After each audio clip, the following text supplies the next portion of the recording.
Good morning students. आज की video में हम प्रत्यय पढ़ेंगे। पिछली वीडियो में हमने उपसर्ग पढ़े थे।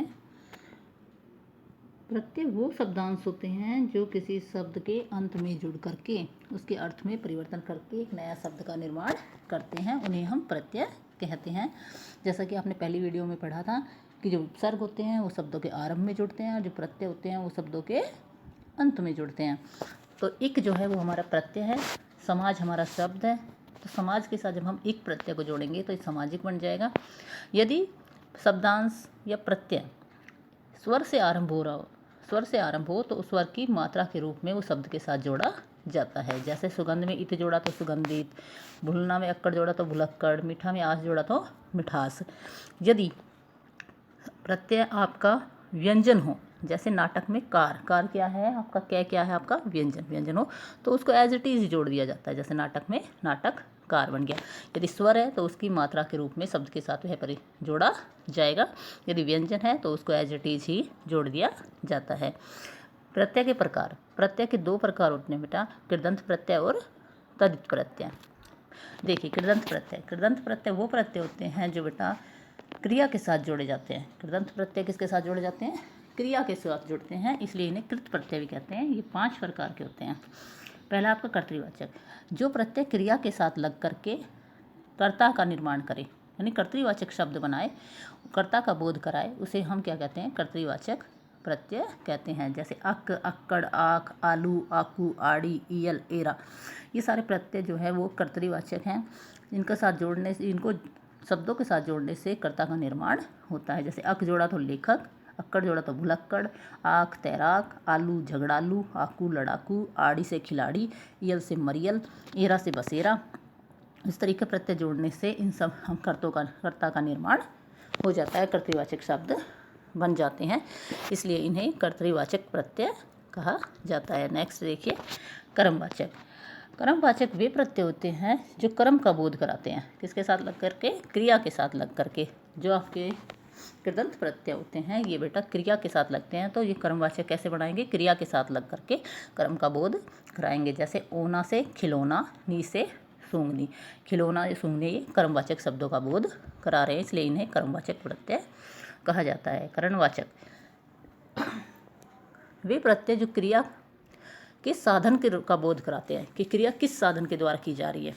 ठीक है, जहाँ साधन का बोध कराया जाता है उसे हम करणवाचक प्रत्यय कहते हैं। जैसे आ से झूला, ऊ से झाड़ू, न से बेलन, नी से करतनी, ये सब जो हैं वो करणवाचक प्रत्यय का बोध करा रहे हैं, क्रिया के साधन का बोध करा रहे हैं, इसलिए इन्हें करणवाचक प्रत्यय कहा जाता है। नेक्स्ट देखिए भाववाचक।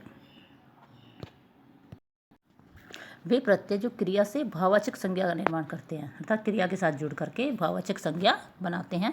जैसे ए लगाए तो मार, लूट, तोल, लेख, आज जोड़ा तो पूजा, आई लड़ाई, कटाई, आन से मिलान, उठान, चढ़ान, आप से मिलाप, विलाप, इस तरीके के शब्दों का निर्माण करते हैं जो भाव का बोध कराते हैं, इसलिए इन्हें भाववाचक कृदंत प्रत्यय कहा जाता है। नेक्स्ट देखिए क्रियाबोधक। क्रियाबोधक वो प्रत्यय होते हैं जो क्रिया के साथ लग करके क्रिया का बोध कराते हैं, अर्थात क्रिया कंटिन्यू हो रही है। जैसे हुआ, चलता हुआ, पढ़ता हुआ, जाकर, मैंने जाकर वो वापस आ गया है, कर प्रत्यय लगाया तो जा में, इस तरीके से क्रिया के साथ जो प्रत्यय लगाया जाता है। चलता क्या है हमारा? क्रिया है। पढ़ना क्या है हमारी? क्रिया है। क्रिया के साथ हुआ प्रत्यय जोड़ा तो ये क्या हो गया? हमें क्रिया का बोध करा रहे हैं कि चलता हुआ भी वो चल ही रहा है, पढ़ता हुआ, जाकर वो जाकर आया है अभी, इस तरीके की क्रिया का बोध कराते हैं, उसे हम क्रियाबोधक कृदंत प्रत्यय कहते हैं। नेक्स्ट ये आपने 5 प्रत्यय पढ़े जो कृदंत प्रत्यय के अंतर्गत आते थे। अब नेक्स्ट हम सेकंड इसका भेद पढ़ेंगे, तदित प्रत्यय। तदित प्रत्यय वे प्रत्यय होते हैं जो क्रिया के साथ न जुड़ करके संज्ञा, सर्वनाम और विशेषण के साथ जुड़ते हैं। जो आपके कृदंत प्रत्यय थे बेटा वो किसके साथ जुड़े थे? क्रिया के साथ। लेकिन जो तदित प्रत्यय होते हैं वो संज्ञा, सर्वनाम और विशेषण के साथ जुड़ करके नए शब्दों का निर्माण करते हैं, उन्हें हम तदित प्रत्यय कहते हैं। जैसे छात्र में आ लगाया, छात्रा, छात्र क्या है? संज्ञा शब्द है तो छात्रा बन गया। देव से देवी, मीठा से मिठास, भाववाचक संज्ञा, अपना से अपना में पन लगाए तो अपनापन, इस तरीके से भाववाचक संज्ञा का निर्माण कर रहे हैं, इसलिए इन्हें तदित प्रत्यय कहा जाता है। जो तदित प्रत्यय होते हैं वो आपके 6 प्रकार के होते हैं, और जो कृदंत प्रत्यय थे वो कितने प्रकार के थे? 5 प्रकार के, जो आपने पीछे पढ़ लिए। और जो तदित प्रत्यय हैं वो आपके 6 प्रकार के होते हैं। तो पहला पढ़ेंगे इसका कर्तरीवाचक तदित प्रत्यय। कर्तरीवाचक तदित प्रत्यय क्या होता है बेटा? जो प्रत्यय संज्ञा सर्वनाम विशेषण के साथ जुड़ करके कर्तरीवाचक शब्द का निर्माण करते हैं। और कृदंत प्रत्यय कौन से थे कर्तरीवाचक? जो धातु के साथ जुड़ करके कर्ता का बोध कराते थे। और ये किसके साथ जुड़ेंगे? संज्ञा सर्वनाम और विशेषण के साथ। बिल्कुल इजी डेफिनेशन है। यदि आपसे कृदंत कर्तरीवाचक तदित प्रत्यय पूछा जाए तो कृदंत है वो किसके साथ जुड़ेंगे? धातु के साथ। और जो आपके कर्तरीवाचक है वो किसके साथ जुड़ेंगे? संज्ञा सर्वनाम और विशेषण के साथ जुड़ करके। कर्तरीवाचक हैं तो कर्ता का बोध कराएंगे। इस तरह देखिए आर जोड़ा प्रत्यय तो लुहार सुनार, ईया जोड़ा तो रसिया, ई जोड़ा तो तेली, एरा से घेरा, घसीरा। इस तरीके से कर्तरीवाचक शब्दों का निर्माण किया जाता है। सेकंड है आपका भाववाचक तदित प्रत्यय। भाववाचक तदित प्रत्यय वो प्रत्यय होते हैं जो संज्ञा सर्वनाम विशेषण के साथ जुड़ करके भाववाचक संज्ञा बनाते हैं। जैसे आई से बुराई, बुढ़ापा, आज से खटास, आहट से कड़वाहट, ईमा से लालिमा।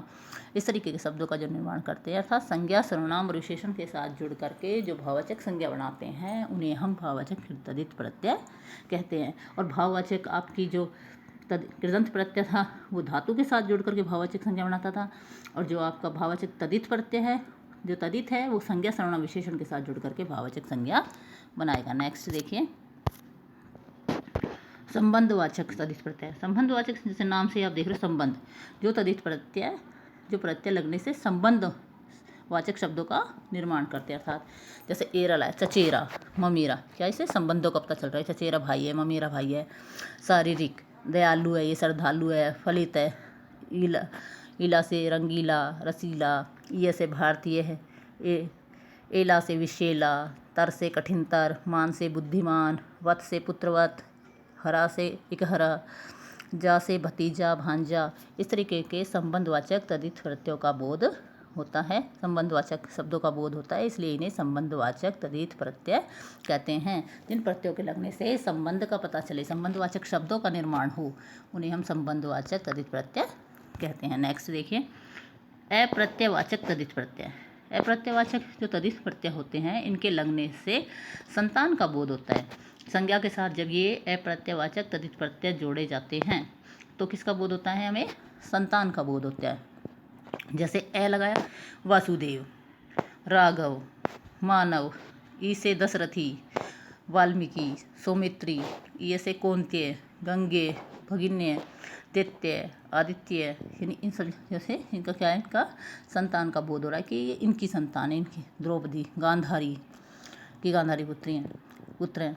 इस तरीके से क्या होता है? अप्रत्ययवाचक तदित प्रत्यय में लगने से जब आप अप्रत्ययवाचक तदित प्रत्यय जोड़ेंगे संज्ञा सर्वनाम विशेषण के साथ तो आपको संज्ञा शब्दों के साथ तो आपको संतान का बोध होता है। नेक्स्ट देखिए उनतावाचक तदित प्रत्यय। उनतावाचक तदित प्रत्यय क्या होते हैं बेटा?